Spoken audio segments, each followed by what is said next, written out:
Hello, I'm Doug, and welcome to the Krewe of Japan podcast, a weekly podcast where we take you on audio journeys through Japanese culture. This time on Krewe of Japan podcast. Welcome back to the podcast.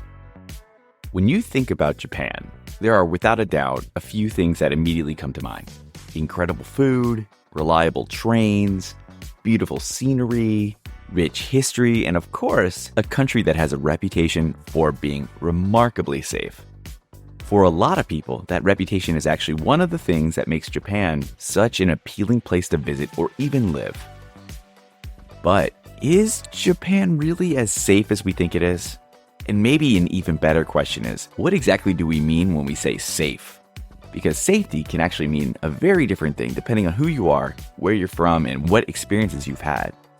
And while crime is certainly part of that conversation, it isn't the only thing we need to think about. There are questions about discrimination and xenophobia, natural disasters, wildlife, navigating unfamiliar environments, and the different considerations that can come from traveling through Japan's massive cities versus its more rural and remote areas. So today we're taking a much deeper look at what it actually means to be safe in Japan, whether you're visiting for a couple weeks or thinking about making Japan your home. And to help us unpack all this, we're joined by someone who has spent a lot of time examining life in Japan from a very personal perspective. Jordan Green, better known online, especially on YouTube and Instagram, as AfroInJapan, has built a following through his long-form videos about life in Japan, including plenty of discussion around crime, safety, culture, and what it's actually like navigating Japan as a foreign resident. And because he's lived in Tokyo himself and traveled all over the country, he could bring both research and firsthand experience to this conversation. So is Japan really as safe as his reputation suggests? What should travelers actually be thinking about before they arrive? And are there things about safety in Japan that we tend to overlook? Hopefully this conversation will shine some light on all of those questions and so much more. Let's go.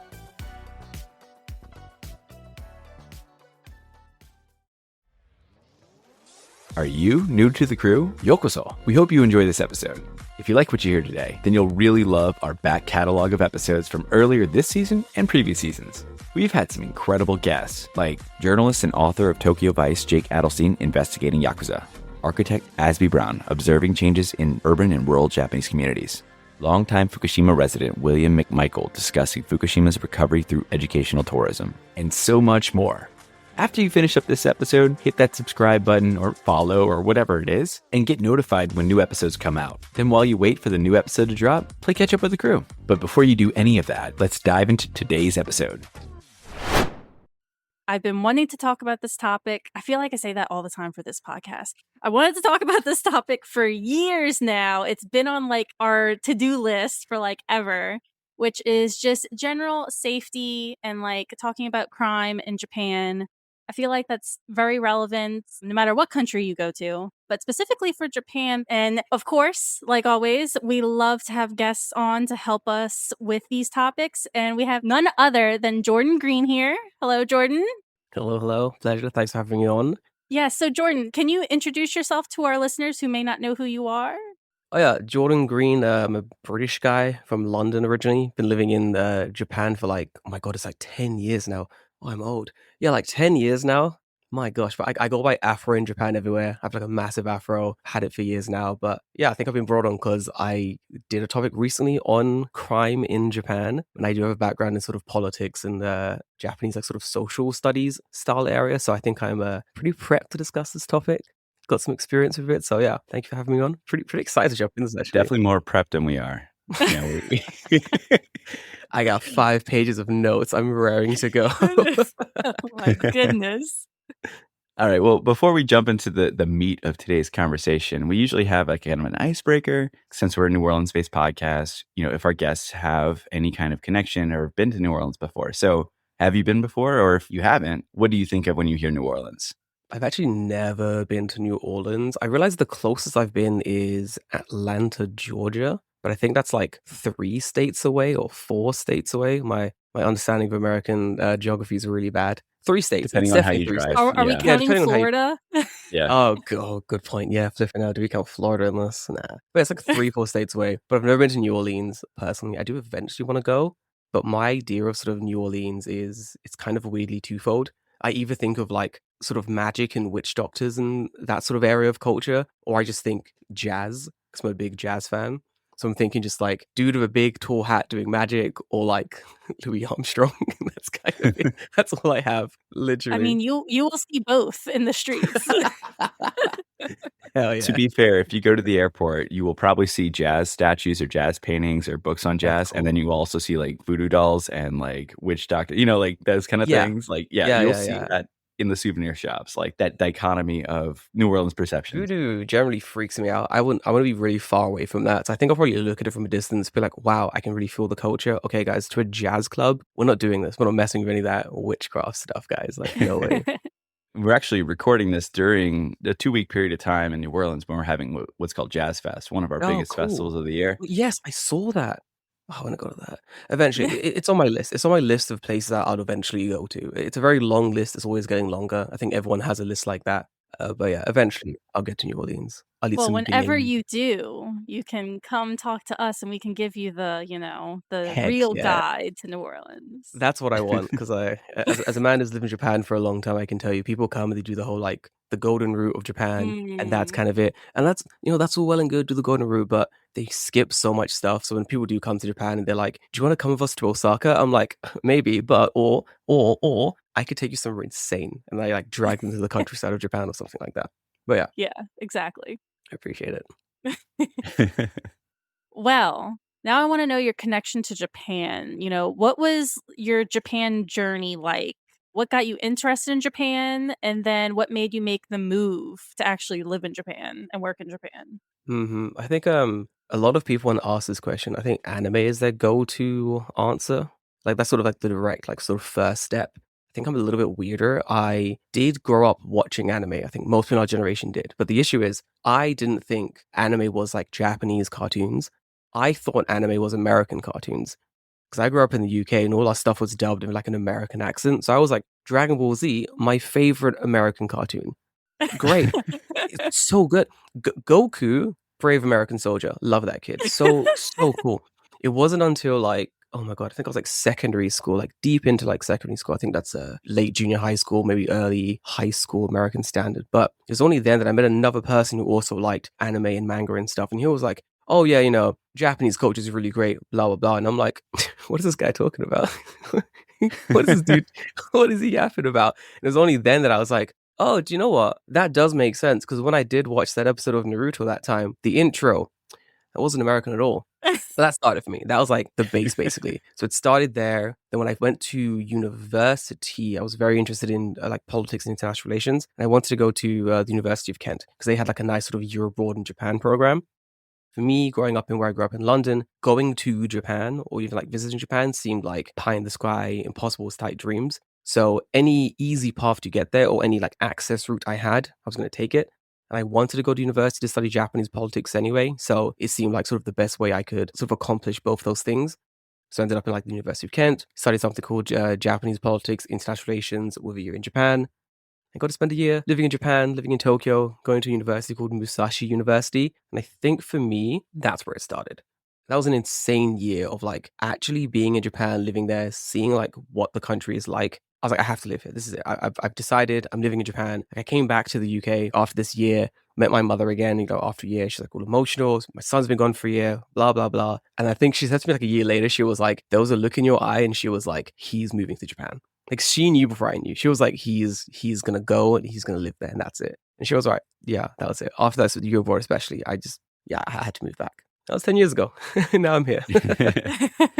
So when you came back, what was your path as a non-student? Like what was your career angle into Japan? I think it started in the UK. I was working in a store called Fortnum & Mason. It's like a very nice, very posh tea store, I would say, or lifestyle store, I would say. And I was a Japanese interpreter there. And I did that for a little bit. And then it was mostly just to level up my Japanese, get more like speaking practice. And I wanted sort of the quickest, easiest route to go back to Japan. And I knew there were other routes I could take, but the quickest route was basically like English teaching. So I was like, might as well. Like, I'll go there for like a year, teach English for a year, and then sort of change careers once I get to Japan. So I ended up working for Interact for, I think, about a year and a half, 2 years. Oh, okay. It was not bad. It was a fun little English teaching company. I was only going to do it for a year, but I met some really good friends there. So I ended up staying for 2 years just to sort of help out other people in the sort of industry as well. And then as soon as I was done, I sort of left, moved to Tokyo and started working in like media. All right. Nice. Just curious, where were you on Interact? Because I did the JET program. I Nice. kind of had a similar route. 1 year study abroad, came back, finished school for a year, then Mm. did the JET program for 3 years, and then came Nice. back, and now I'm living in the US.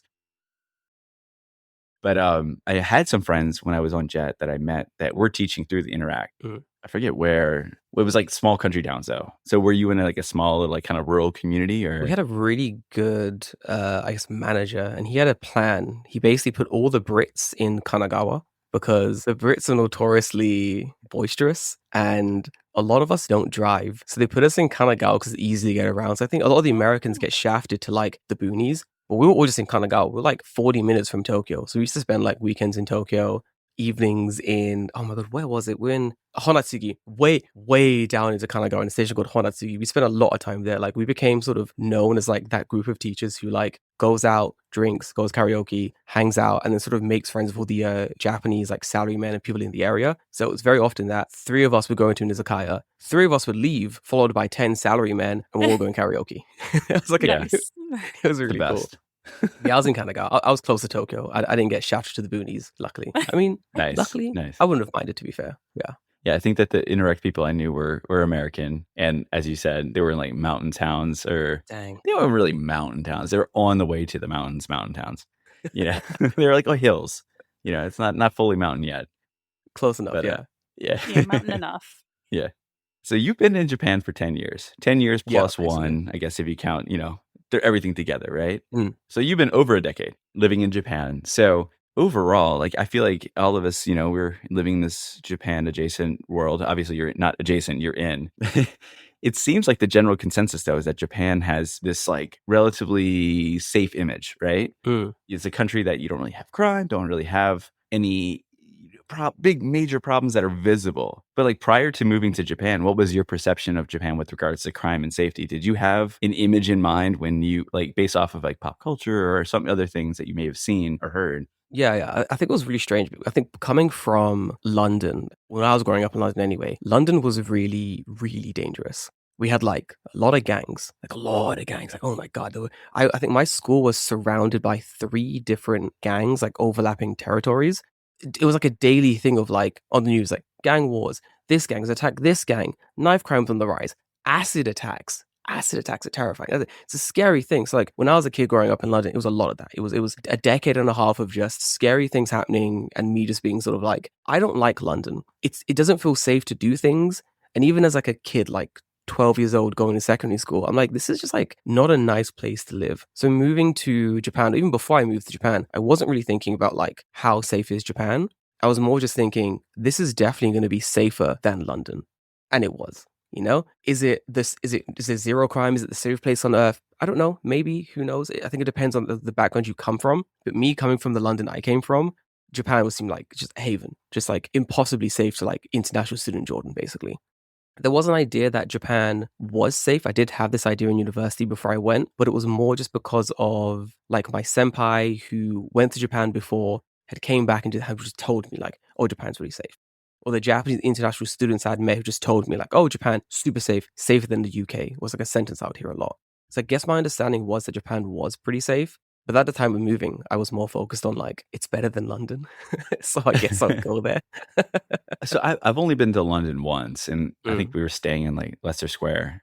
Just that was Nice. where our hotel was. And, I went around, I had a British friend that lived there, Mm. and he would kind of show us around. But yeah, I remember like him definitely saying like, hey, you may want to stay away from like, like this area. Don't go wandering around. Because for me, Japan was my first time living abroad. So like that was my perception. Like, oh, I just go drinking and walk around, wander around. And it's like, no, you don't do that. No, we don't do that here.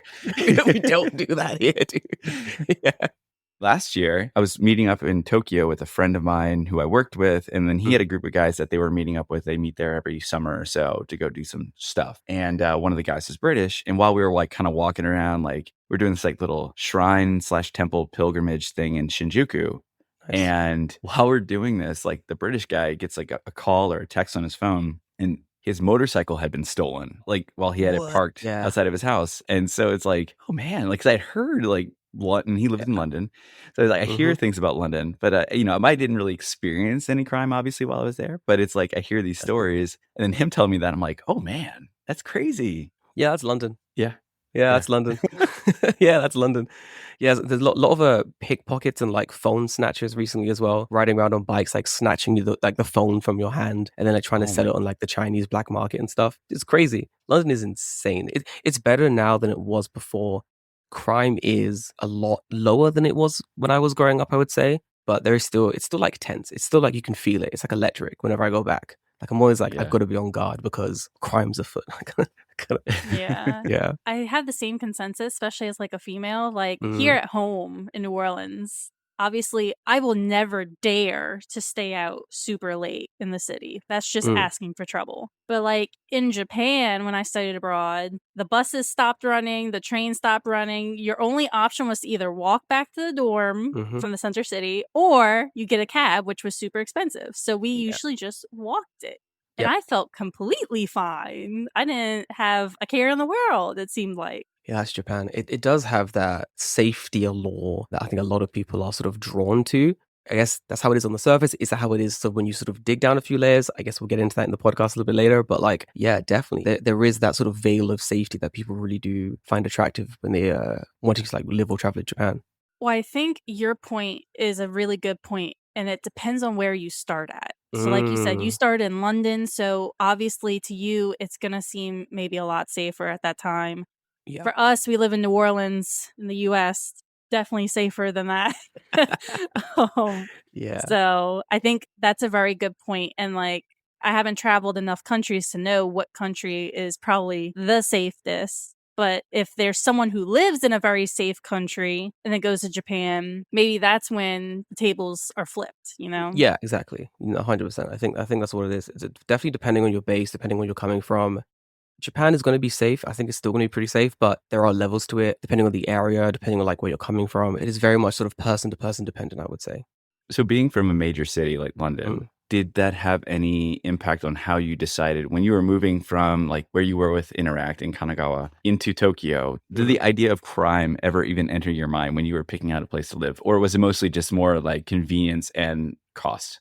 It's actually a really interesting question because me coming from London, I didn't really think too much about crime per se. The first time I was moving from sort of Kanagawa to Tokyo, my idea sort of was it's going to be safer than London. It's going to be fine. No matter where I move, I will be fine. You know, I'm a pretty tall guy. I'm a big black foreigner living in Japan. I'm pretty strong. I speak Japanese. If I do find myself in a situation, I can talk myself out of it. I generally feel pretty okay. Also, growing up in London, growing in a big city, I think a lot of people do develop like a sixth sense for crime, you know? You do know which areas are dangerous before you even go there. As an international student, first time going to Shinjuku, the first thing I thought was, this area is super shady. Like, this area is wild. What is going on here? And my friend was like, oh, this is like the kind of dangerous part of Tokyo. And I was like, you didn't have to tell me that. I knew the second I got it. You can feel it. It feels weird. It feels a little bit shifty. But I never really had to think too much about it per se. I think people know there are like African touts, right? For those that don't know, when you are traveling or living in Japan, you have certain areas that have a lot of sort of African touts walking around. Touts mean people who are trying to convince you to go to like their rip-off bars. These people are part of like the African or the Ghanaian mafia. And they come over to sort of get people to like spend absurd amounts of money in their bars, basically. They have never once bothered me, ever. Now, I'm not saying they're good people. They're not. They're terrible people. I've seen what they do. I've seen them like assault people. They're pretty, they're pretty horrible. But they've never bothered me. And I think that's just because of the way I carry myself in being from a big city. I don't walk around like a tourist. I don't walk around days at sort of the Shinjuku lights. I'm walking around to get from station A to Izakaya B, you know? And they'll see me and they're like, oh, sir, would you like to come to our bar? And I'll be like, no. And they're like, oh, that's cool. And that'll be it. I think that's the most I've had, you know?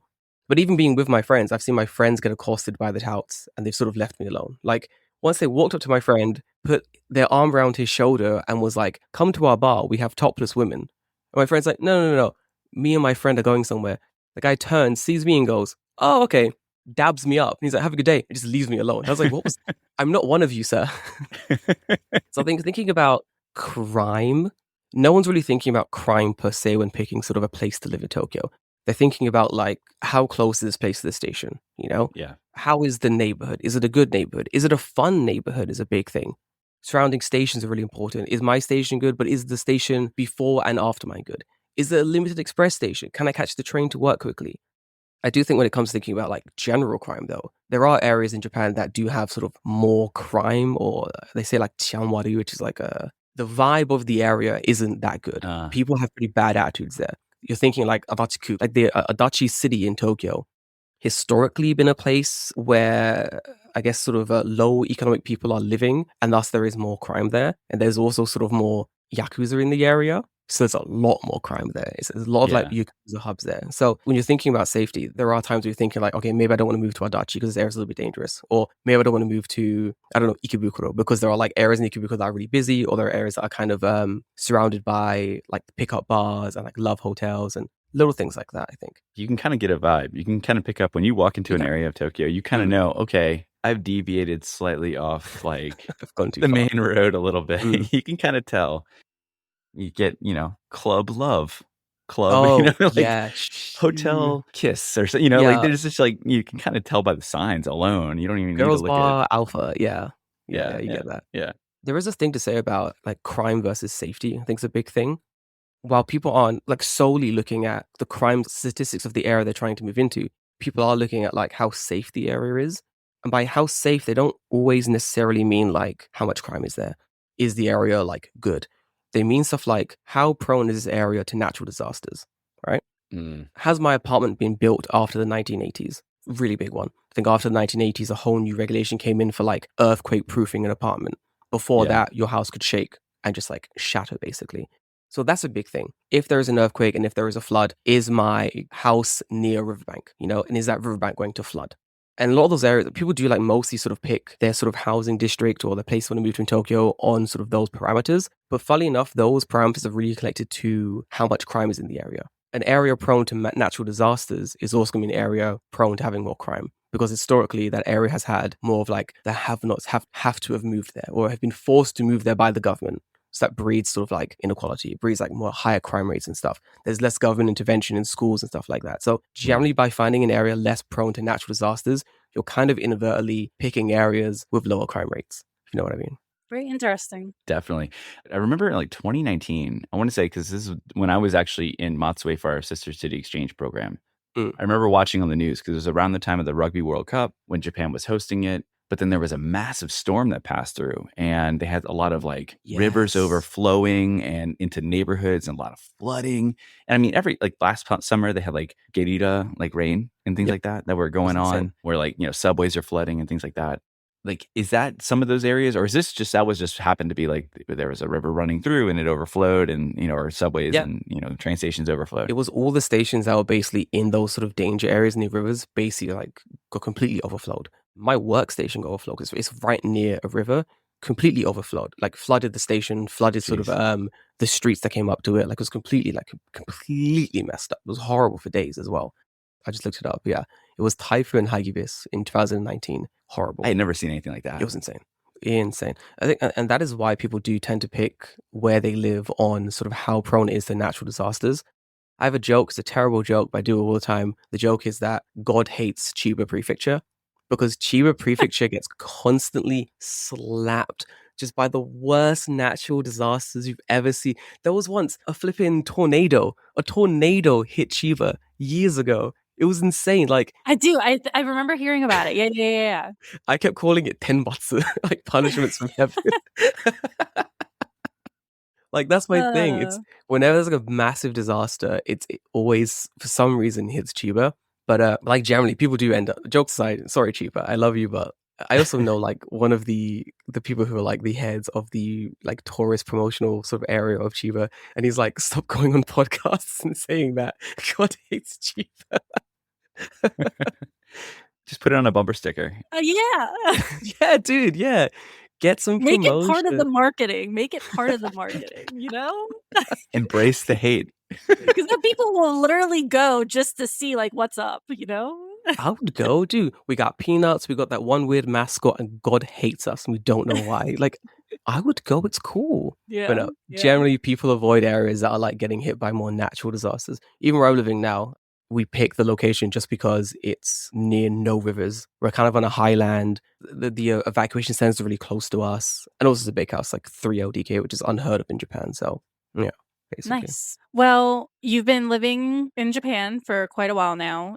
How has the city life of Tokyo been treating you? On a daily routine, do you feel like you need to have concerns about safety while like you're going to work? Clearly you're not working from home anymore. So like, do you have things that you have to consider on like your daily route to and from work, or even going out, like you said, to like bars or, karaoke with friends? Do you just keep things in mind? I would say that coming from a big city, I think I said before, like you have your head on a swivel, you're always watching around for your surroundings. I'm getting on a train, I'm making sure I'm not like being too sort of loud, not getting in anyone's way. I'm trying not to draw any sort of attention to myself. Being a foreigner in Japan, you're always going to draw attention anyway. And you just kind of want to like brush off as much negative attention as possible, right? And you can do that by generally just sort of like following the rules, being really chill and sort of getting to A to B sort of as smoothly and safely as possible. When it comes to sort of crime and avoiding crime, I personally am not taking any major sort of steps to keep myself safe. And I think it comes to like sort of it depends on who you are. I'm a guy, I'm 30 something, quite strong. No one's really going to bother me too much. They're kind of going to give me sort of a wide berth to get where I'm going. But a lot of women do have to do with a lot of nonsense in Japan, especially from like Japanese men. And I do apologize, Japanese men, because, not all men, but somehow always men. There's a lot of stalking here in Japan, so it's a massive problem. And you do have to be careful sort of going home. You do have to be aware of like where you're moving. Is someone following me? Am I being watched?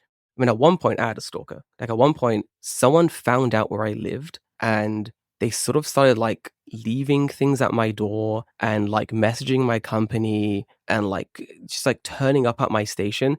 And at that state, yeah, it was a lot. I think at the time I lived like deep in like sort of West Tokyo as well. So I didn't really think about sort of hiding my address. Like I would post sort of Instagram stories of my station name, I would sort of walk around very sort of loudly with my friends in the area, like hanging out and stuff. So I didn't really hide my address. So of course, naturally, eventually someone decided gonna stalk that guy. And that was it. I got stalked for like, I think at least of a year and a half, maybe 2 years. And it was mostly harmless. So I'm lucky for that. It didn't really spiral into violence or anything crazy. But I think now thinking about it, you're saying, is there one thing that I do to keep myself safe? I don't post my address anywhere. I don't post the station. I don't post the area I live in. I don't talk about the area I live in. I don't mention anything about where I am. No one knows where I live. I think only my friends know. And even then, I'm like, we don't mention this anymore. That's a very important part of sort of keeping myself safe, having gone through like one stalker scare. And that's me as a guy. I couldn't imagine how it is for a woman having to do all this like constantly. Like it's generally terrifying, and the Japanese police are really useless with these things.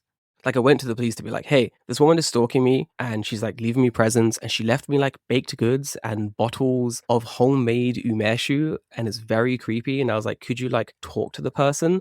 And the police said something along the lines of, oh, she's leaving you presents. That's nice. Oh my gosh. What do you mean? I was like, brother, she's leaving me presents at like 3 a.m. What do you mean that's nice? Yeah, that's not cute. That's scary. Nothing about it was cute. Windows in Japan aren't exactly the most secure. Okay, the apartment I lived in and the dorm I lived in, the windows were definitely very movable. Like there wasn't much resistance in terms of like, if someone really wanted to get in my apartment, they could. I had to break into my apartment because something happened where I locked myself out. I don't know how that happened, but I had to climb into my window to get into my apartment, which obviously probably to other people, if they didn't know I lived there, would have looked really bad. Fortunately, it was on the first floor. But I knew another girl on Jet. Like she had, I don't know if it was a stalker, but like it was a guy that I want to say she was in her apartment. And she went to like do something, and then like she had a balcony and everything. Hung her, people hang their clothes out to dry. She opened her curtain and there was a guy on her balcony, and she's on the second floor. Oh, on her balcony. Second floor? Yeah, he must have scaled the building to steal her panties. Bro, that's a lot of effort. Second floor? Yeah. He really wanted them. Yeah. And this was like countryside kind of. Foreign person lives here. Got to sniff them panties, I guess. I don't know, like what his mindset was. The only thing I've gotten is like I'll get Japanese guys who come up to me to ask like, "Oh, you're so pretty, you know, can I practice Japanese with you or English with you?" And I just like kindly say no thank you and like try to rush off as fast as possible. Oh, do you have to? It's so weird, honestly. Like, I think after like my stalking incident, I think for a good sort of 6 months after that, I was very much like, I am no longer talking to anyone in any language. Everyone leave me alone. Like, I would go to bars still, and I'd have people like, oh my God, you know, we should like hang out sometimes. Can I have your line and Instagram and we can like language exchange? And I'm like, no, we don't do that anymore. Like, maybe eventually one day, but not right now. It's way too soon. Like, Yeah. I actually explained to people, I was like, I had this stalking, blah, blah, blah. And this one Japanese woman in this random bar at like 2 a.m. was like super sympathetic. She was like, and the police did nothing, right? And I was like, they did nothing. She's like, yeah, that's just like them. We had this whole session of just like getting drunk and bitching about how bad the Japanese police were. Very cathartic. It was really needed. Yeah, I'm sure like when you're more comfortable enough, I guess you can just start like really vibe checking people Oh, yeah. to like see if like they're being genuine or if they're being creepy. But I don't know. So far I've just considered everything creepy and just like kind of go about my business as fast as possible. I do believe in vibes-based justice. I think this is my thing for a while now. Is like, if the Japanese police won't do anything and the court systems are really weird and slow, I'm just going to do everything on vibes. If your vibes are guilty, you're guilty. We're never going to argue. We're not going to have no second trial. There's no retrials. You're guilty. And my friends occasionally hate it. They're like, you can't just judge everyone on vibes. But it's worked. Yes, you can. Yeah, exactly. Yes, you can. It's worked for like 5 years. The vibes were immaculate. Like, I met a guy once randomly. I was like, I don't like his vibes. I'm going to the other side of the bar. My friend was like, no, he's great. This guy's cool. Hanging out for a bit. 30 minutes, my boy comes over. I'm like, what happened? What happened to the guy? He's like, oh, 30 minutes in, he started trying to invite me to like weird like sex parties bars. Like they're called happenings. So he was like, I know a great bar we should go to it. And he's like, what bar is it? And he wouldn't explain it for like half an hour. Then finally he was like, oh, it's like a sex bar. And he was like, sorry, what? Wait, where are you trying to take me? What? And I was like, see, the vibes. You should have listened to you. Should have listened to your vibe check. Now they listen. Now they know. The vibes don't lie sometimes. The vibes never lie. So we've been talking about like just, you know, the definition of safety. I mean, it's not always just crime. It's just like, do you feel safe? Like whether it's the surroundings or whether it's natural disaster safe, whatever. But like obviously safety means different things to different people depending who you are, backgrounds, whatever, right? So like, have you ever encountered like situations where safety wasn't so much the concern as maybe like someone treating you differently based on like your appearance? And like, you know, making you feel unwelcome. You know, I feel like right now it's a hot topic in Japan, constantly covered in the news. Has been for probably a couple years now with tourists but just in general, I feel like the topic is on fire right now. Have you really encountered anything like that where you were just treated with like, whether it's discrimination or just the feeling of unwelcomeness? Oh, 100%. 100%. I think people say Japan's a very xenophobic country. And it is a very xenophobic country. They're scared of foreigners. It's mostly Japanese people. They don't like foreigners in certain areas, in certain bars. But I always do say Japan isn't a monolith, you know? All Japanese people don't think the same. They're all not just going to sort of like kick you out of their bars or locations or circles because like you're not a Japanese person, right? And for the longest time, I was always saying like you'd find those sort of like Japanese only bars, right? And I'd often go to them if I found one in my area. Why wouldn't I? Japanese only. I speak Japanese. I'll pop in. You know, I like doing things like that occasionally. I think it's important to see like, is this bar like Japanese only as in Japanese people or is it just Japanese language? And if it's Japanese language, I'll leave a little review on Google being like, it was Japanese language only. And if it was a racist bar, I'll leave a review like, you know, they're racist. Just don't even bother, right? But I did go to a bar once. Walked in, Japanese only. Walked in. I was like, you know, hello, I speak Japanese. I'd like a table and a whiskey on the rocks. And the man said, oh, you Japanese? And I said, I'm speaking Japanese. And he goes, oh, no. No. That sign means Japanese people only. Get out. I was like, damn. Okay, fair enough. I don't want to spend my money in your bar. It's annoying. I would like to sit in this bar and have a little whiskey. Luckily, I'm in Tokyo, one of the biggest cities in the world. I'll go to the bar next door. Right. I'll spend my money there instead. In 5 years' time, which bar is going to be open still? The old guy who only accepts Japanese people in the biggest tourist hotspot currently in the world, or the guy next door accepting everyone, right? And that's a big thing. So years ago when I did see these signs, I was like, guys, you know, push the limits, test it. Go into those bars that say Japanese only. See what's going on. The last year or two, it's been more, maybe don't push those limits. Maybe dial it back a bit on that. Because back in the day, I don't know, 1 in every 5 bars would be a Japanese person only bar. Recently, it's like 3 in every 5. It has slowly increased. People are getting more emboldened. And I don't know what it is. I think it's just like that the online rhetoric mixed with like sort of Japan's sort of like economic crisis currently going on. The yen's getting weaker. They're seeing like sort of the tourists as sort of like invading the country and taking their land and jobs and yada, yada, yada. You know, casual racist right-wing rhetoric you get in sort of every country, I assume. But that is on the increase. So I've been telling sort of people to not push the envelope, sort of play it safe where they can. And that's kind of socially. Japan is still pretty broken, I would say, when it comes to international people. A lot of their systems, and I assume you've experienced this as well, are not set up to deal with international people. And by not set up, I mean it's just not fair and no one's trying to change it. Banking, for example. Banks can just turn you away. Banks can just say, we're not giving you an account. And you'd be like, why? And they'd be like, I don't know. Your name's too long. I don't know. We don't like your face. You know, there's too much pigments in your skin. Your hair's too blonde and straight. I don't know. Whatever reason I'm feeling today, you're not getting a bank account. Get out. And that's it. There's nothing you can do about it. I'm going to call the police. We've discussed this. The police are useless. They don't do anything. I'll call the newspaper. They don't care. It's been going on for ages now. Housing, same thing. Landlords can just turn you away. I don't want you in my house because you're a foreigner. Like I went to my my real estate agent to get a house before I moved to this one. Well, before I moved to the last one I was moving to, I would say. Went to my house, viewed the property, looked really good. I'll take it. Here's my salary. Here's my taxes that I'm paying. Here's my information. And I think I make above what is basically the average wage in Japan. Like I make more than a typical Japanese person. So like I'm a great tenant, right? I'm a fantastic tenant. Speak Japanese. It's great. Not great enough. Can't live here. Yeah. You can't live here. And it hurts. It's annoying. You're like, man, this is really backwards. This is really messed up, right? And I assume you guys experienced something similar. I know you both have lived in Japan before, right? Yeah, I mean, I feel like too, like you were mentioning about the banks, and I feel like there's like a lot of things where like, hey, if you want to get a phone, you need a bank. But if you need a bank, you need to have a phone number, right? Yeah, and all encompassing. And it's like, this makes no sense. So broken. It's so stupid. That's still today. I had a friend give me a call, messaged me online and was like, I can't open a bank. And I'm like, why? And he's like, I don't have a Japanese phone number. And I was like, then get one. He's like, I can't. I'm like, why? And he's like, I don't have a Japanese bank. Yeah. Well, I actually have a workaround that. Go on. I don't know if y'all remember the app called Skype. Oh, yeah. Yes, that's what we Y'all did. remember Skype? You can purchase a Japanese phone number from Skype. That's how you get around it. That's what we did. Yeah. You can also, we realized, you can buy like a really terrible sort of cheap Japanese phone, like a pay-as-you-go one. Buy that, use that number to set up a bank account, and then go and get an actual contract for an actual phone. So you can do that as well. Like people have found ways. Yeah, they found ways around it. Oh yeah, for sure. There is still that weird sort of discrimination, stupid systems in Japan that really sort of try to push foreigners out. But I would say there are ways around it as well. Like there are a lot of ways around it. If you do want to live and work in Japan, you want to fight against these systems, do it with gusto. You know, for example, housing. Looked for a house, found a good one I liked. Landlord said no. Don't even get bogged down by it.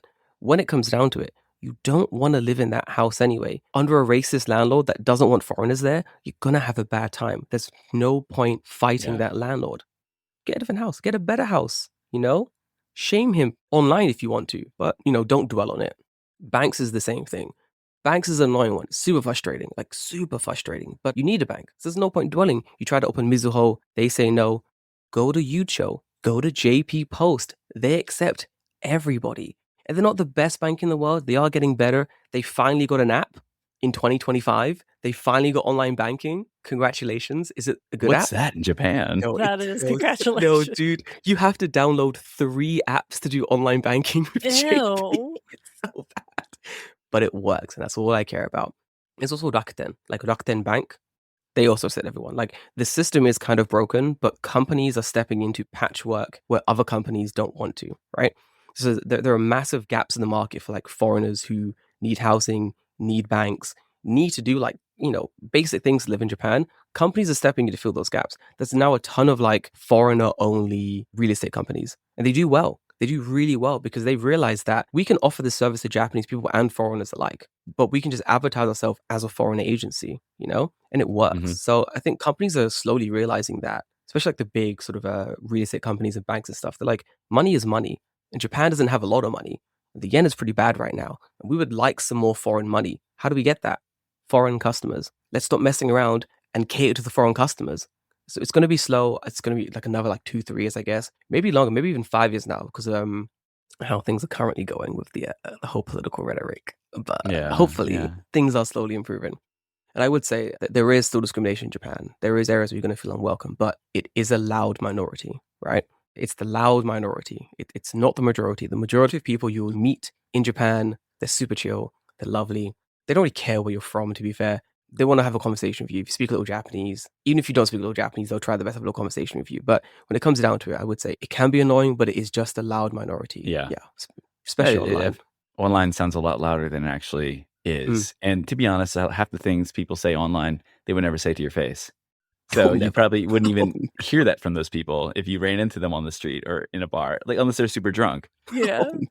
Well, to get back to the heavier topic, which is the crime aspect of safety, Doug and I, we live in New Orleans, which isn't the safest, sadly. U.S. in general, typically, but we hear about crime on the news all the freaking time. Like, I don't even watch the news anymore because every day it's something.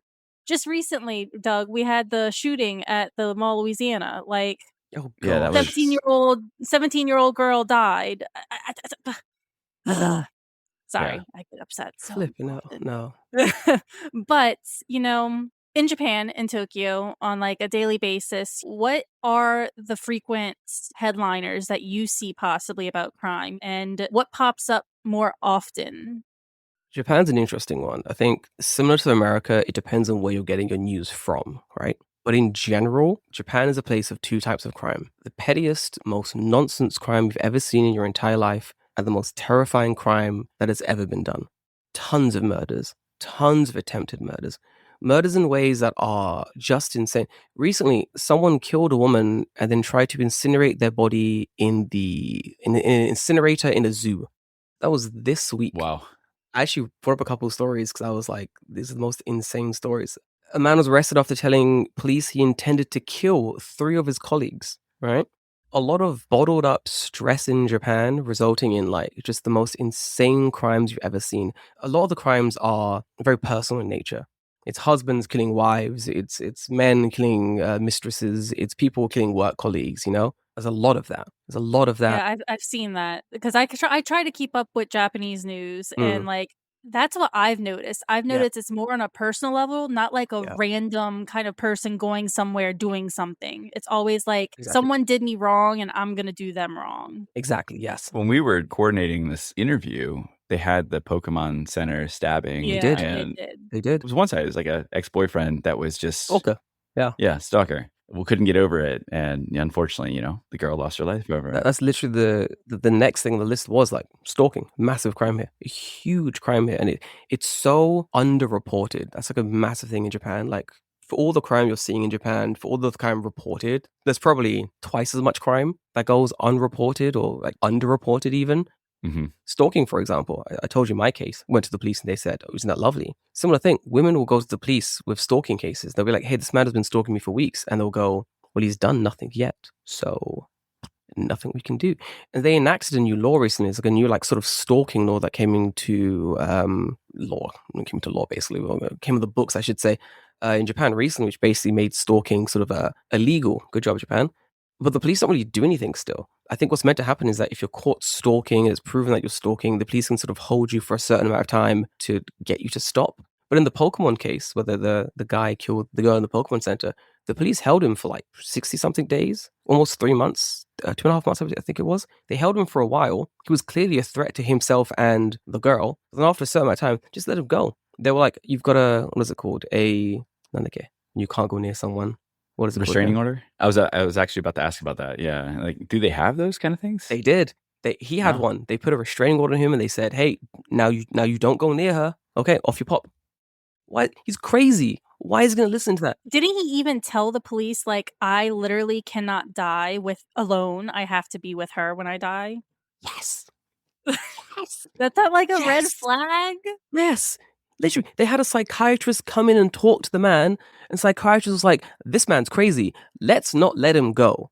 And the police went, nah. We told him, don't do it. It's fine. Useless. Absolutely useless. Like, it's a lot of that, honestly. Petty crime's also massive here. And then, like, I think the biggest thing, I guess, sort of linked to stalking, is like a lot of sex crimes are in Japan.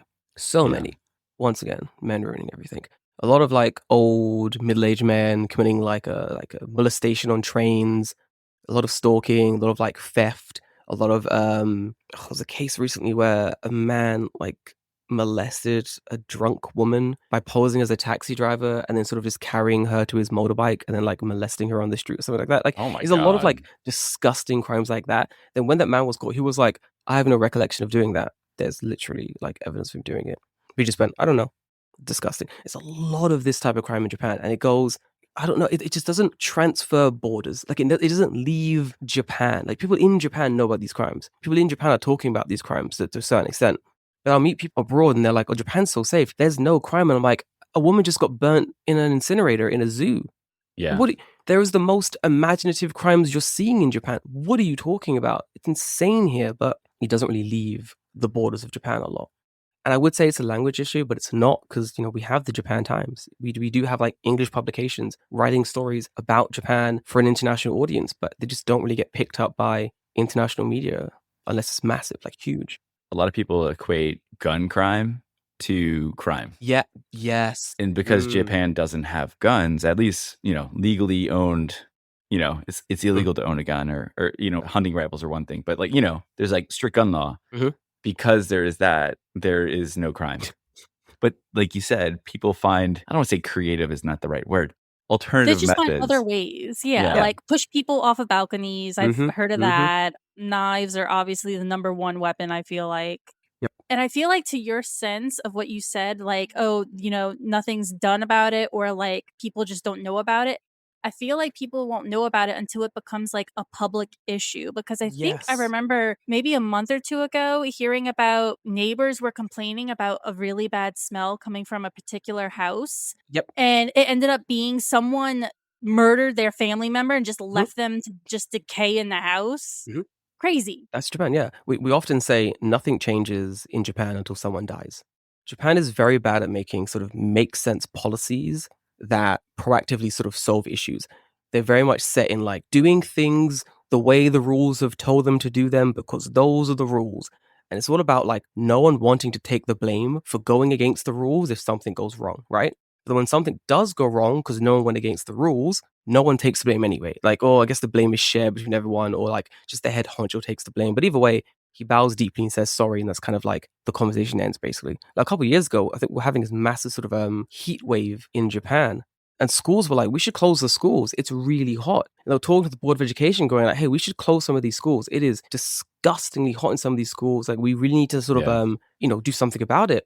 And they didn't. They opened a window. Yeah. A child died. A child literally died. And only then did the Board of Education go, ooh, guess you guys can like take time off school when the heat is unbearable. It's like, this should have been done months ago. They've been saying this for months. And when it comes to like crime in Japan, same thing. There's like make sense policies and laws and rules we can put into place. There's better ways like police could be trained here to really sort of mitigate some of this like crazy crime that's happening in Japan.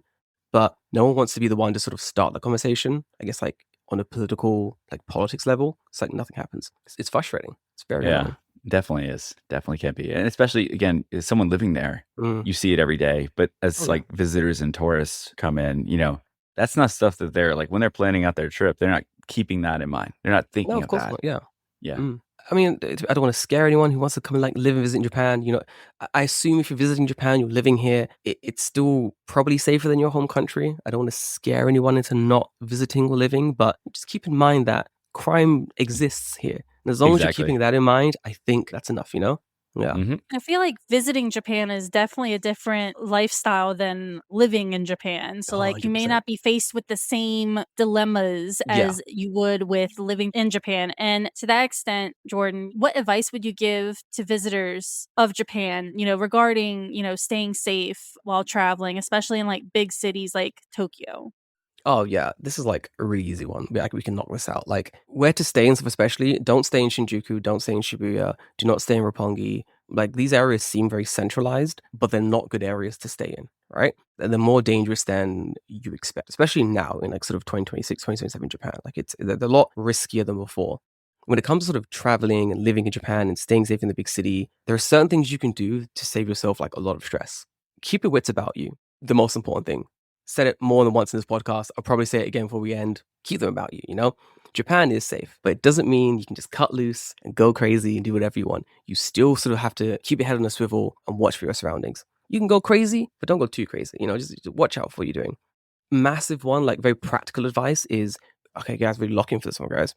Do not follow anyone into any bar. I cannot stress this enough. Do not follow anyone into any bar. And by anyone, I mean you have those like the catchers on the street telling you about their amazing bars and the amazing deals in those bars.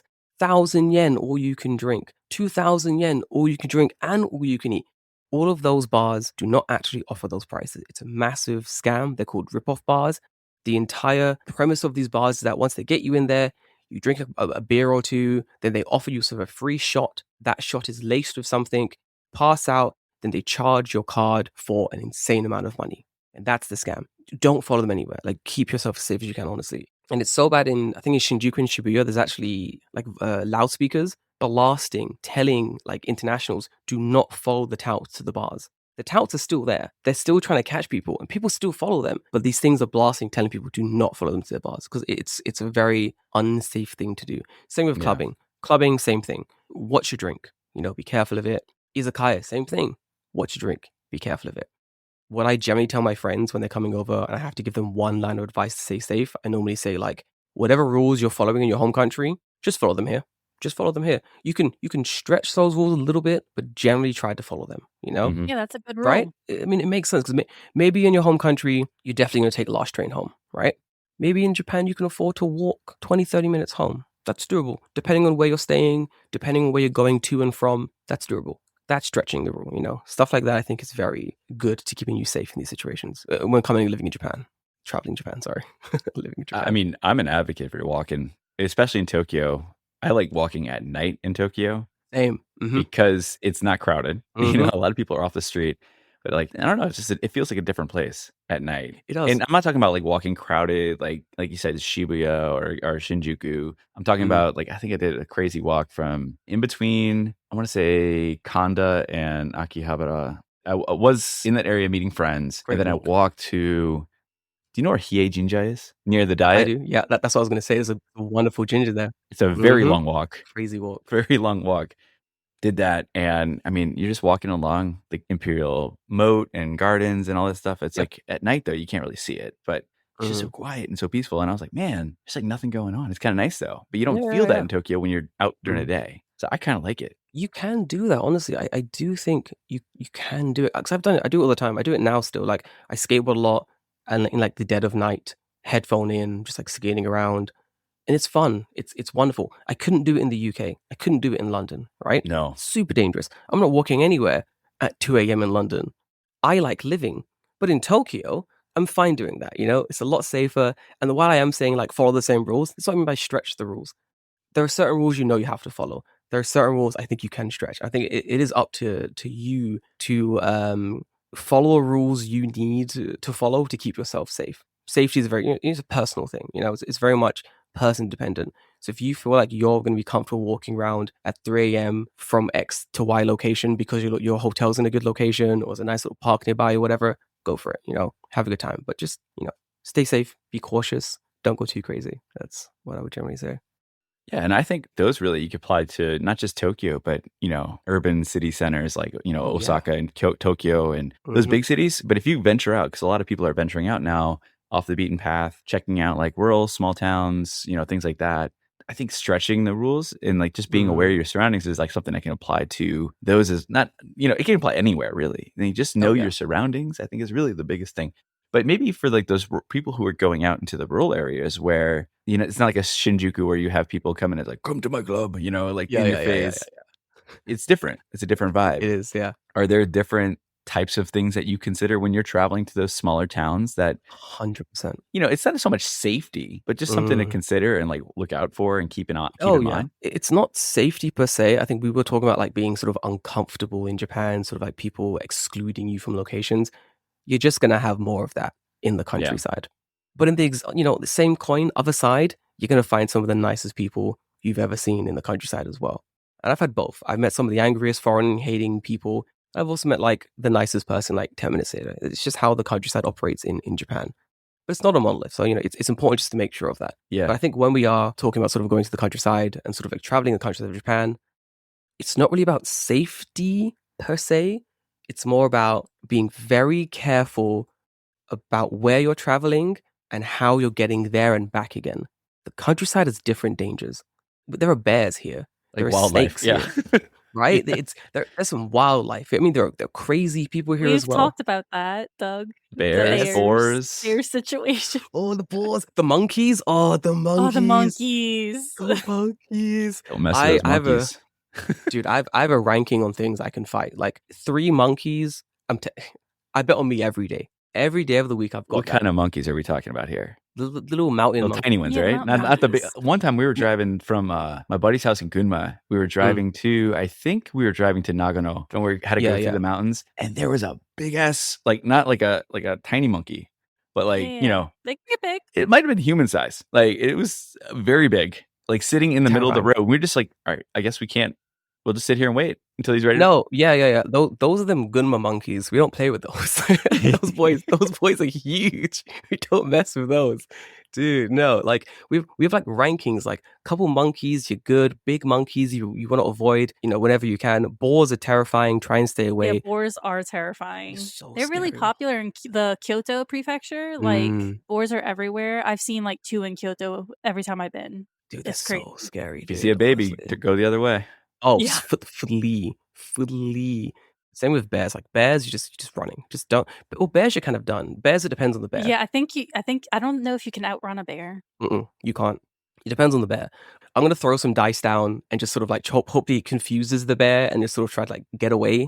But like bears are scary. I don't want to mess with them like at all. But when traveling to the countryside, I think you gotta look out for bus and train times. Yeah. It's a weird thing to say, but like seriously, pay attention to bus and train times in the countryside because Google is not your friend. And when I mean pay attention to bus and train times, I mean go to the actual paper schedule stapled on the wall and just sort of look at the train times and just be like, okay, my last train today is this time. Yeah. I must be on that train. It's so important because if you miss your last train in the countryside, you're stranded. There are no taxis. You literally can't walk. Like you could walk, but you could also die. You could also die. I think I was stuck in an izakaya in where was I? I think I was in Shikoku. In Shikoku, in like a random izakaya in Kochi Prefecture. And I'm drinking there. I'm hanging out after a grand old time, and I'm like, man, I gotta get the train back. And he's like, oh, you're not staying in the city? And I'm like, no, I gotta get the train back to like the other part of like a culture where I was staying. And he's like, oh man, your next train's in like 10, 15 minutes. And I was like, I'll get the next one. He's like, no. There's no next train. We're like 30 minutes from the station. I'm like, oh, what do I do? Like, taxi, what do I do? Like, oh, I guess I'm kind of screwed. I have to work something out. I started looking up hotels. But already, like, unbeknownst to me, this man has already stood up. He's gone to the back. He's come back out with like the owner's wife. And the owner's wife is like, grab your stuff. I'm driving you to the station. And she just drove me to the station. I caught my train like That's 2 minutes to spare. Which like leads me on to my next part. If you're going to the countryside, learn like a little bit of Japanese. Just a little bit. Especially if you're traveling, a little bit of Japanese. Just basic introductions. I want to go here. I want to see this. I'm staying here. Like little things will really sort of help you out in these situations because the kindness of strangers goes really far in the Japanese countryside. And you are going to need every ounce of kindness you can get the deeper you go into the Japanese countryside, right? Yeah. I mean, that's really what you need. You need the trains. I can't, like you said, you need to know There's one time I Mm-hmm. came back from a friend's house in Fukushima. That's where I was living. It was in Oh, Iwaki hell yeah. City. Mm. And my wife's family lives in northern Ibaraki. So fortunately, I can go back and forth and visit friends. One time I just barely caught the train to ride back to my mother-in-law's house. Mm. But, it's a 30-minute ride, enough for a drunk person like I was to fall asleep and miss my stop and then end up No. fortunately, the Shuten, like the last stop was 2 stations later, but that was a 4,000 yen taxi ride from there to Oh, and I didn't know her address. I was like, get me to this post office. Do you know where this post office is? And that worked. It worked. He kind of knew where it was, so got me good. And then oh, another time, dude. like same guy actually, because that was one of my best friends that I have in Japan. Is like was living in that area. He's in Saitama now, but one time I went to his house, and from his house to the train station is like a 10-15 minute walk, and we misjudged the time. Again, we're drinking and eating for quite a while, and then fortunately he had a friend with him that was there, and his friend called his sister, and she drove me That's so from cool. yeah, and I felt Yeah. so bad, but like the kindness of people and just that you don't run into that necessarily. I mean, you may run into it in Tokyo, but definitely more run into it more in the countryside. Yeah, 100%. Yeah, it's a lot more in the countryside. And what I It's took from that story, Doug, is to always have your address on you. Or at least a Yes. landmark. Saying. A landmark. Oh my gosh, I didn't even think of that. Yeah, yeah. So if you're in a hotel, take a little hotel Yeah, know card. where They you're always have them. staying. Yeah, know where you're Yeah. staying. Oh my gosh. Yeah, Dude, because it's so if helpful. especially countryside, if there's a station nearby, or you know how to get to the station from wherever you're staying, or like a store, you can always drop that as a reference. And then 9 times out of 10, those taxi cab drivers I feel like they have a pretty good they'll work it grasp of out. those areas. Yeah, No, and they'll work figure it it out. out. They'll work it out. They'll pull out Yeah, a they're pretty paper good. map and Will. Especially in the countryside, yeah. I've seen a man pull out a paper map. I was like, yo, damn, I've time slipped. What year is this? Bro pulled out the atlas, the A to Z. Oh no. Never getting home. But you do. Yeah, you do. You do every time. Yeah. Literally, fall asleep, wake up home. Oh, it's great. Man, I love Japan. It's so much fun. Okay, well, zooming back into like the bigger picture of this Yes. conversation, we discussed Japan almost being like mythologically like having this reputation of safety. A lot of people arrive with very specific expectations. You yourself, Jordan, after living there, what's the one thing about crime or safety in Japan that you think is genuinely like overblown? And what's one thing that maybe doesn't get talked about enough? Overblown, I would say it's literally just the fact that people think Japan is really, really safe. That gets overblown. Okay. It's about crime, but it's on the other side of the coin. The level of safeness that people think exists in Japan is overblown, right? Japan's Right. super safe, don't get me wrong. Brilliantly safe, but it's not as safe as Japan is sort of like pushing it out to be. And that's like very much sort of like overblown. What's not getting talked enough about, we have discussed it in this podcast, I'm so happy we have, but like petty crimes do not get talked enough about. It's everywhere. And then like crimes against women in Japan and how little the police do, it's like discussed online, it's discussed sort of on the national stage a little bit, but it's still very much sort of like heavily underreported, and it never really makes it to the international stage. And something needs to happen about that part of crime in Japan. And the fact that sort of like, just like nothing happens, it's absolutely insane. The Pokemon thing, for example, a girl got killed in the Pokemon Center. That's left the news cycle. No one's talking about it anymore. It's done, right? And it was a massive thing right? It made it to international news. Everyone was talking about it. They were like, this time, Japan is going to make a change. Nope. They wait a little bit. The conversation died down. The news cycle sort of like filtered on. And I think the only reason it got talked about was because it was a Pokemon Center. Yeah, a big tourist, destination. Which is it still closed? It's still closed. Still closed. Yeah, it's the only reason that people think like something is going to happen, because they're like, this has affected Nintendo's brand. Yes. So they think Nintendo's going to push for like change, which is crazy because someone died, but that's not pushing for change. Right. But the Nintendo brand, now they're like, actually, this might cause things to change. Yeah. But it's crazy. It needs to be spoken about a lot more, like a lot more. I feel hope. like it wouldn't have been talked about if she worked somewhere else. If it was a convenience store or Yeah, Oh a no, convenience nothing. store or You worked in a something. size area or like a Right. futon place. No one's gonna care. That's kind of what Japan is right now. There's way too much stalking happening here. There's way too much like, crime against women happening in Japan currently, and has been happening for a while. And as big as the crime is, as crazy or as international as it gets, a month or two later, it just disappears from the cycle. No changes have been made, and it's pretty upsetting. I would like to see some change. Like I would very much like to see like more focus on those crimes happening in Japan. Definitely. And I think, like you said, too, it's just the overblown part is definitely, the pushing that it's safe. But I feel like there's two types of Japan. There's Japan for travelers and then Japan for residents. And that's where the definition of or the concerns for safety really vary. There is like, as a traveler, yeah, you're pretty safe. You don't have to, you're not in the weeds. You're not like, dealing with some of the red tape you may have to run into when you're a resident. No, 100%. Yeah. Yeah, I feel like no country is invincible. No, of course not. Yeah, exactly. I do think it's overblown how safe it is, but just in case listeners are like, that's a cop-out, why would an actual crime that's overblown? I would say crimes against sort of like foreigners or like the xenophobia in Japan is currently overblown. Now it doesn't really seem that way, but it's because the voices online are so loud. But generally, you're pretty chill living in Japan. Like, Yeah. I'm a black guy, I've got a big afro, lived for 10 years now. I can count on one hand how many times I've been sort of, I guess, racially attacked in Japan. I couldn't count on two hands how many times I've been sort of racially attacked in the UK, and that's my home country. I'm my adopted country currently, and I'm very much still sort of very comfortably living in Japan. But also, to each, everyone has a different experience. So yeah, I'm not going to say that didn't happen. Yeah. Well, I'm glad your experience overall seems to be very great and you've had a really good time. Oh and- yeah, it's great. Yeah. No, I do I do love living here. It is my adopted home. I do plan to live here for a long time. Eventually I'll buy a house here, in the next year or two. So yeah, I'm not going anywhere. They can't get rid of me. I'm applying for PR this year. No one's getting rid of me. I'm getting that permanent residence as soon as I can. Nice. Get it, bro. Get it. Good luck. Thank you. I'm gonna need it.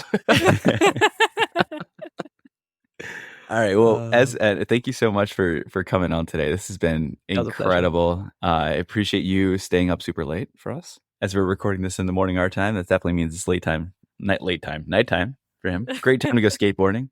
Oh, dude, 100%. But we want to give you an opportunity just to kind of like let people know where, if they wanted to follow you or, check you out. Oh, hell yeah. Stalk you. Oh, dude, stalk me online. I accept all online stalkers in real life. Not that as long much. as they're giving you umeshu, right? Oh, dude, yeah, great stuff. Please don't. No more. But guys, I'm literally AfroInJapan, like literally everywhere. I think I'm on YouTube. I'm also AfroInJapan, but Japan's is spelt JPN. Projects coming up. Oh, I have so many projects. Oh my god! I think recently I've been diving into YouTube more for the last 2 years. You have, yeah. It's been a lot. I've got a couple of big projects coming up. I recently did one about Narita Airport and the left-wing politics that went into fighting against its construction. That's definitely a good recommendation. That's a big one. It was massive. It's like a good 20-minute video. It's a good one. But the next few videos I have coming out, I've a couple on sort of the history of Japan in various sort of different areas and elements. Definitely give me a little subscribe there. I have some vlogs as well, but I don't really do many vlogs. You don't, yeah. I'm not good at making vlogs. I don't really understand them personally, but I'm trying to get better. But I do mostly sort of deep dives into Japan. But yeah, cool. Check me out. Got some stuff coming up. Appreciate it. All right. Well, we'll make sure we link out to all of that in our show notes so people can find you there. But yeah, that's pretty much brings us to the end. Thanks for having me on. It was so much fun. Thank you for coming on. I literally I've been wanting to have you on for a while. I'm like, but what can I really get him to talk about? He's super passionate about. And I was like, you know what? He seems like he's very passionate about this topic. I'm pretty passionate. Oh, yeah. Prime. Clearly, you came way more prepared than we were. So I appreciate it. Thank you so much, honestly. Yeah, thank you, man. We appreciate it and look forward to maybe getting back with you in the when future. You come to New Orleans. Oh, heck yeah, dude. For the magic and the jazz. There you go. There you go. I'll be in Tokyo in summer, so I'll have to hit you up too. Ooh, yeah, you can hit up Jordan. We'll get drinks. I'll be there. Hell yeah, dude. Let's do it. You don't have to tell me twice. Got him. I'll follow you into a bar. Follow me into bars. I have great bar recommendations. All right, man. Well, thank you so much. It was a pleasure.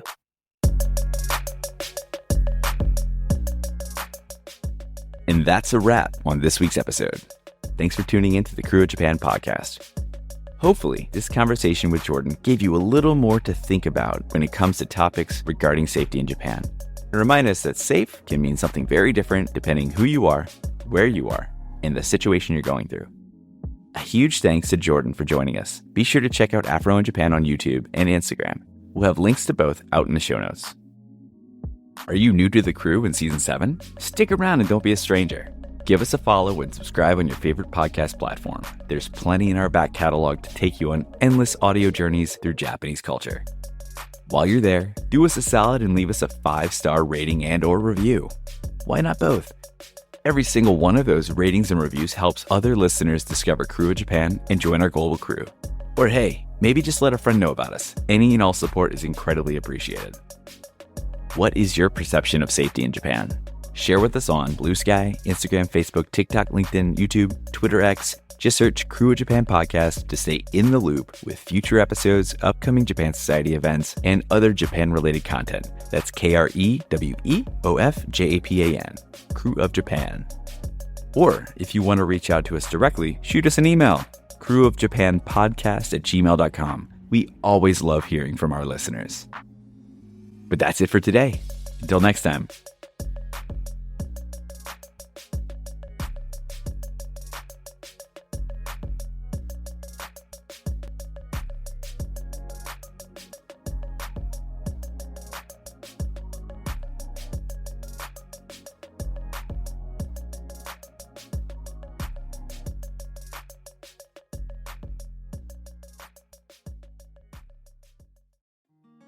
Looking to start your own podcast and don't know what platform to use? Tell me about it. When we started the Crew of Japan podcast, we tried a bunch of the big name recording platforms, but always came back to the one we're still currently using to this day, Zencastr.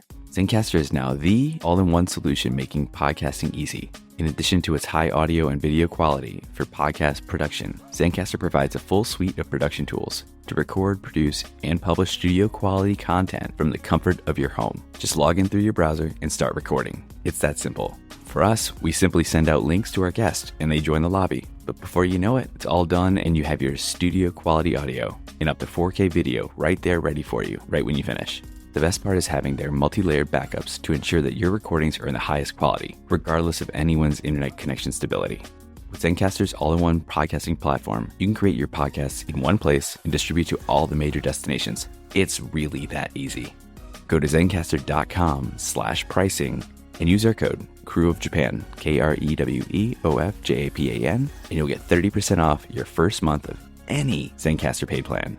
We want you to have the same easy experiences we do for all of our podcasting and content needs. It's your time to share your story.